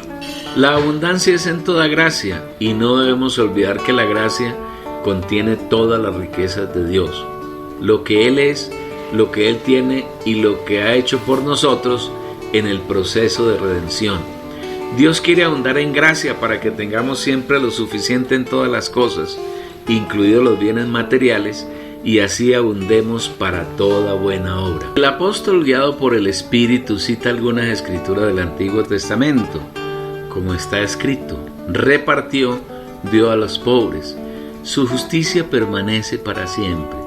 Y el que da semilla al que siembra y pan al que come, proveerá y multiplicará vuestra sementera y aumentará los frutos de vuestra justicia.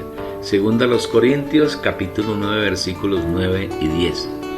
El Señor es muy claro al decir que dar a los pobres, a los necesitados, expresa su justicia. Es decir, ofrendar para los santos necesitados es un asunto de justicia, y no hacerlo es injusticia y una expresión del injusto, Satanás. En Isaías 55, versículos 10 y 11 dice: porque como desciende de los cielos la lluvia y la nieve, y no vuelve allá, sino que riega la tierra y la hace germinar y producir, y da semilla al que siembra y pan al que come, así será mi palabra que sale de mi boca. No volverá a mí vacía, sino que hará lo que yo quiero, y será prosperada en aquello para lo que la envié. En este pasaje el Señor muestra una similitud entre la lluvia y su palabra, diciendo que así como la lluvia y la nieve descienden del cielo y riegan la tierra para hacerla germinar y producir, a quien siembra para que tenga que comer, igual proceso se cumple con la palabra que sale de la boca del Señor. Penetrará en el corazón de los que lo aman y será una fuente de vida que se reproduce para obtener semilla y comida. Es necesario enfatizar que el pasaje hace referencia a la palabra que sale de la boca del Señor, no la palabrería que hablan los líderes del cristianismo degradado, haciendo creer a las gentes que esa es la palabra de Dios. Para que la palabra que un creyente habla sea la palabra de Dios, se requiere que haya revelación y visión, y éstas se obtienen teniendo comunión con el Señor en el espíritu del creyente. Todas aquellas palabras que se atribuyen a Dios y que no cumplen estos requisitos no son la palabra de Dios. Son simples palabrerías inventadas por hombres que andan según sus propias concupiscencias. Cuando un creyente ofrenda con alegría, con propósito de corazón, sin presión de ninguna índole, sin ser inducido por los hombres a dar determinada cantidad de sus ingresos, sino que en comunión con el Señor los dos se ponen de acuerdo sobre el particular, y cuando esa ofrenda se destina para ayudar a los santos necesitados, la ofrenda se convierte en semilla que es sembrada en el reino de los cielos, donde no hay polilla ni orín para corromper, ni ladrones para minar y hurtar. Una siembra así es en el Señor, según su voluntad, y por esa razón Él hará que germine y que haya una cosecha abundante, de tal manera que en la iglesia todos tengan cómo suplir sus necesidades y no haya necesitados, sino que todos son enriquecidos espiritualmente en el Señor y tienen abundancia para cubrir sus necesidades económicas. De esta manera la palabra que sale de la boca del Señor no vuelve a Él vacía, sino que cumple el propósito con el cual la envió.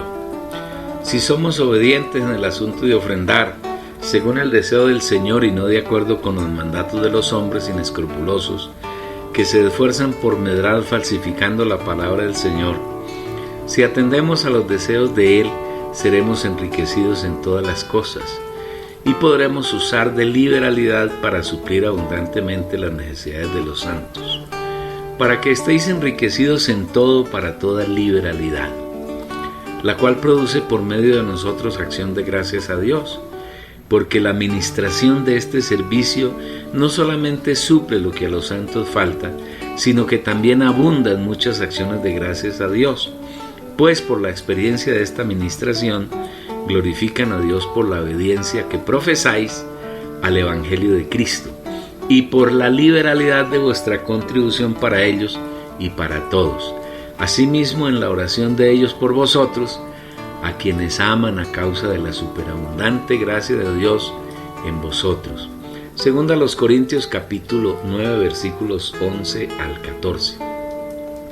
Cuando esta suministración se da en la iglesia, se convierte en un motivo de alabanza y gloria al Señor, por medio de darle gracias, tal como ocurría con Pablo y los hermanos que andaban con él y con los hermanos jerosolimitanos y judíos, que fueron suplidos con la ofrenda de los santos de otras ciudades y regiones. Regresando al capítulo 9, encontramos en el versículo 1 la reiteración que hace el Espíritu acerca de que la ofrenda es para ministrar, es decir, para servir a los santos. Y una vez más es necesario enfatizar el deseo del Señor de que la ofrenda de los hijos de Dios tiene como único fin suplir las necesidades de los santos, y no el de enriquecer a un lobo vestido de oveja que se autoproclama como el ungido de Dios, como el siervo de Dios. En cuanto a la administración para los santos, es por demás que yo os escriba, pues conozco vuestra prontitud de ánimo, por la cual yo me glorío de vosotros ante los de Macedonia, que Acaya está preparada del año pasado, y vuestro celo ha estimulado a la mayoría. Segunda a los Corintios capítulo 9 versículos 1 y 2. Igualmente destaca el Señor que la ofrenda de los hermanos en cualquier ciudad es producida por la prontitud de corazón de ellos para suplir a los necesitados. Y esa prontitud de los corintios, y no solo de los que vivían en esa ciudad, sino en toda la provincia de Acaya, en la que se encontraba Corinto, esa prontitud de ánimo era motivo de que Pablo se gloriase ante los macedonios, y en ese gloriarse Pablo podía afirmar que la prontitud de Acaya no era reciente, sino que desde el año pasado habían rogado que les permitiesen estar en la gracia de participar en la ofrenda para los santos necesitados. Y esa prontitud era un magnífico ejemplo que había estimulado a los hermanos de todas las ciudades y regiones a tener el mismo celo por ministrar para las necesidades de los santos. Pablo entonces, usando la sabiduría que el Señor le había prodigado y cuidando de que los corintios de pronto no fueran avergonzados ante los macedonios, envió a Tito junto con el hermano que era alabado en las iglesias, para que los hermanos de Acaya estuvieran preparados y no desprevenidos, y el motivo de su gloriarse por la prontitud de ánimo de los corintios no resultase vana. Pero he enviado a los hermanos para que nuestro motivo para gloriarnos de vosotros no resulte vano en esta parte, para que, como lo he dicho, estéis preparados. No sea que si vienen conmigo los macedonios y os hallan desprevenidos, nos avergonzamos nosotros, por no decir vosotros, de esta confianza. Segunda a los Corintios capítulo 9 versículos 3 y 4. Pablo fue previsto para no resultar avergonzado él y avergonzar a los corintios en caso de que estos se hubieran descuidado y los macedonios notasen tal descuido. Cuán detallistas y cuidadosos debemos ser en la ejecución de las cosas que el Señor nos manda. Por esta razón, Pablo consideró necesario rogar a los hermanos, Tito y el otro hermano, para que fuesen a Corinto y ayudasen a los hermanos a preparar la bendición que ellos habían prometido, para que ésta resultase un motivo de bendición y no un motivo de codicia. Codicia tanto para ellos como para los apóstoles. Por tanto, tuve por necesario rogar a los hermanos que fuesen primero a vosotros y preparasen primero vuestra bendición antes prometida, para que así esté lista como bendición y no como por codicia. Segunda a los Corintios capítulo 9 versículo 5. De este sencillo versículo resultan tres principios que debemos destacar, resaltar y subrayar. En primer lugar, Pablo no mandó a los hermanos, no dio órdenes, porque ellos no eran los muchachos ni los sirvientes de Pablo, sino que junto con él todos eran colaboradores del Señor y hacían su obra junto con el Señor Jesús.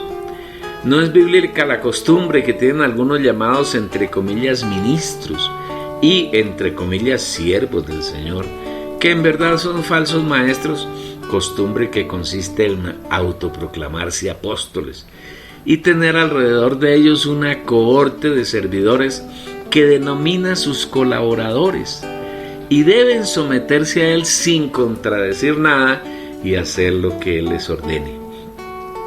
Por eso Pablo no les dio órdenes, sino que les rogó que fuesen a Corinto y ayudaran a los hermanos a preparar la bendición que ellos habían prometido desde el año anterior, y de esta manera su ofrenda resultase en bendición.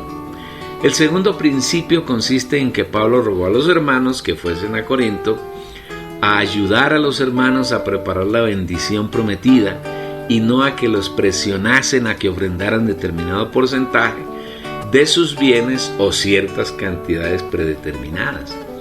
Tampoco fueron enviados los hermanos a Corinto a que tomaran la Biblia y golpearan con ella a los santos, tratándolos de ladrones que estaban robando a Dios, porque no ofrendaban en la forma de las cantidades que según ellos era ordenada por el Señor. No, ellos fueron como padres llenos de ternura a motivar y a despertar el interés que los hermanos corintios habían manifestado desde hacía un año, de ofrendar para socorrer a los santos que estaban padeciendo necesidad. Nada de esto es parecido a las prácticas del cristianismo contemporáneo, donde los hermanos son golpeados y violentados en su conciencia para que ofrenden conforme al capricho y el morbo de los líderes falsos maestros y no conforme al deseo y al corazón del Señor. El tercer principio determina inequívocamente que la ofrenda debe ser un motivo de bendición y no una fuente de codicia. Los corintios no codiciaron creyendo y exigiendo que Dios les duplicara o les multiplicara por 10 o por 100 los bienes que ellos habían ofrendado. Esto sí es común en las denominaciones del cristianismo de hoy. Tampoco la ofrenda de los corintios, sin duda abundante, fue motivo de codicia para Pablo, ni para Tito, ni para los santos que laboraban con ellos, como sí es hoy para los falsos maestros que se han introducido en la iglesia, autoproclamándose como los enviados de Dios, llenos de codicia y avaricia, enriqueciéndose con los bienes que raposean a los hermanos para enriquecerse y llenarse de fama. Finalmente, el Espíritu concluye estos capítulos con un versículo muy interesante. Gracias a Dios por su don inefable. Es magnífica esta conclusión, pues ella nos muestra que ofrendar es un don que nos fue dado con la gracia y que ahora está en nuestro espíritu.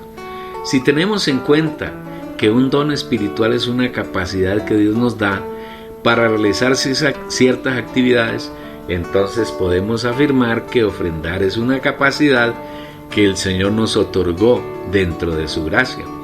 Es un don que nos fue concedido cuando creímos recibiendo al Señor, y que ofrendar no requiere ningún esfuerzo por parte de los creyentes, sino que debe ser espontáneo, con alegría y sencillez de corazón. Podemos concluir el asunto de la ofrenda haciendo énfasis en los siguientes puntos, esperando con ellos aclarar a los santos que quieran seguir al Cordero por donde quiera que va y salir así del engaño y la esclavitud a que Satanás los ha sometido usando falsos maestros que presumen de, entre comillas, ministros del Señor, pero que no son más que ministros del diablo disfrazados de ángel de luz. Porque estos son falsos apóstoles, obreros fraudulentos, que se transfiguran para hacerse pasar por apóstoles de Cristo.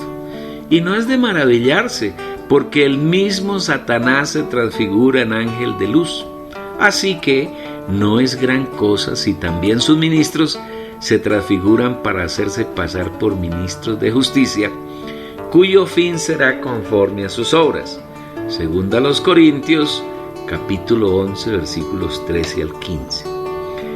Primero, la ofrenda es un don que Dios les ha dado a sus hijos y viene incluido en la gracia que recibimos cuando creímos en el Señor y fuimos regenerados por su Espíritu.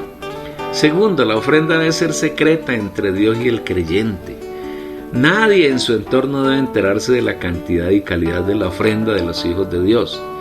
Tercero, el diezmo era una clase de ofrenda que se dio en el Antiguo Testamento y exclusivamente para el pueblo de Israel. Con sus diezmos, primicias y votos voluntarios se sostenía la clase sacerdotal mediadora y los levitas. Exigir el diezmo en el Nuevo Testamento es estar fuera de la voluntad de Dios y desobedecer su palabra. Cuarto, en el Nuevo Testamento Dios desea recobrar su voluntad original y hacer que todos sus hijos seamos sacerdotes. No hay en el Nuevo Testamento una clase mediadora. No hay un pastor ni un líder con cualquier otro nombre. El líder y pastor de la iglesia neotestamentaria es el Señor Jesús y solamente Él.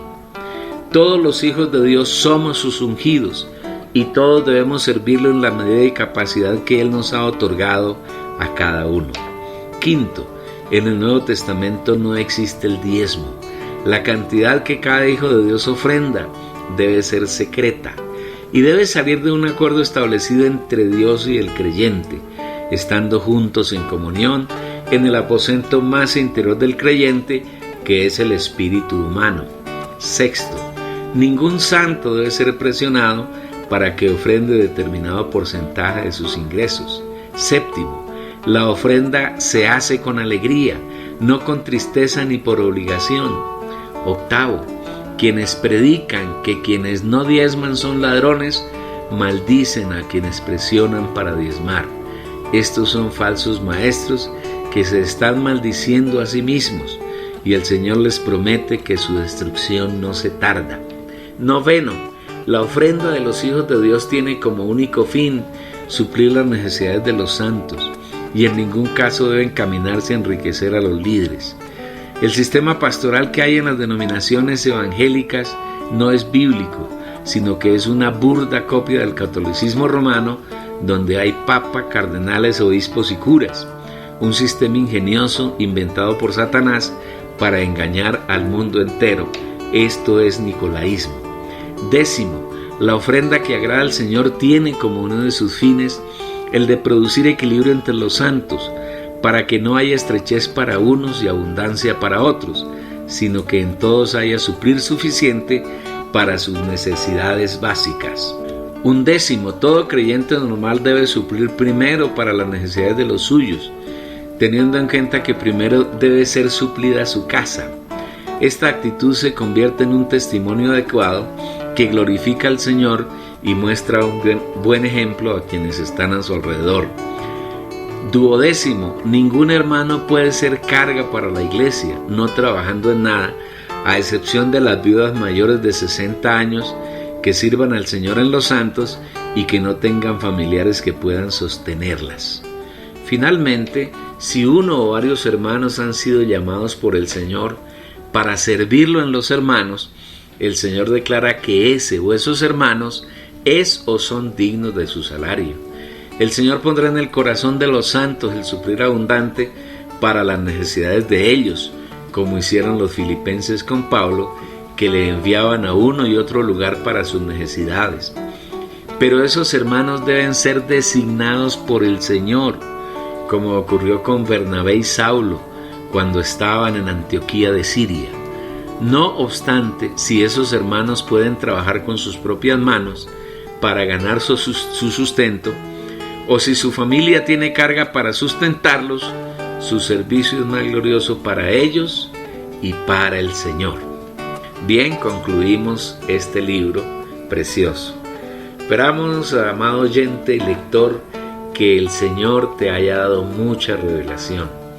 Que en verdad a partir de este momento tu oración cambie, que ya no sea más una oración repetitiva propia de los gentiles, ni una oración que busca que usted sea famoso, propia de los hipócritas, sino que en verdad tu oración sea el Señor mismo orando en ti.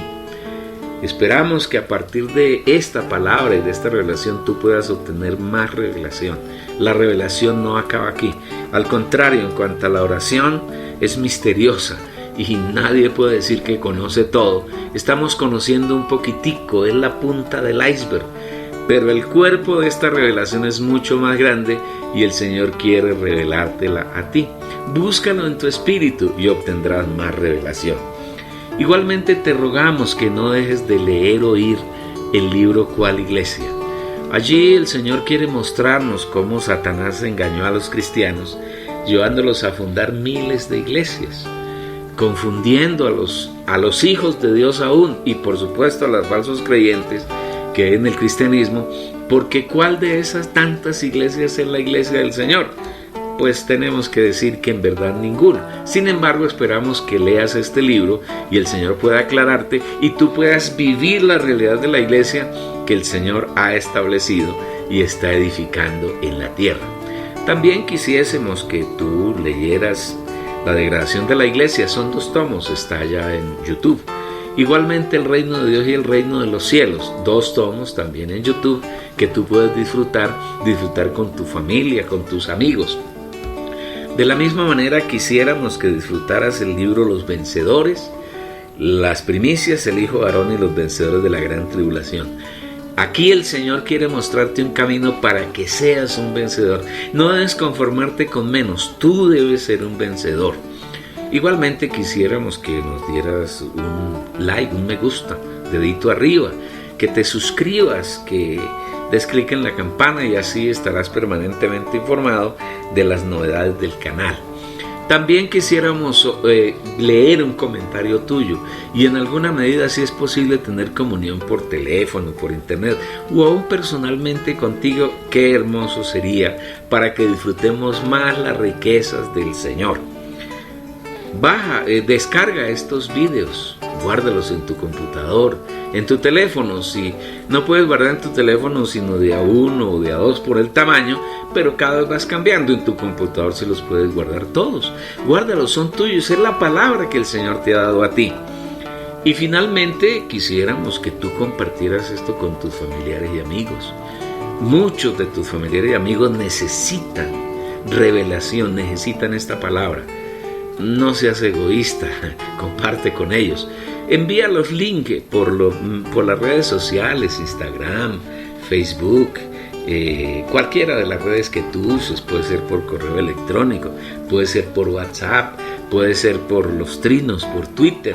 Por cualquier medio envíale los links y ellos tendrán cómo disfrutar esta palabra, que en verdad es muy rica y el Señor nos ha bendecido y nos ha suplido con ella en este tiempo.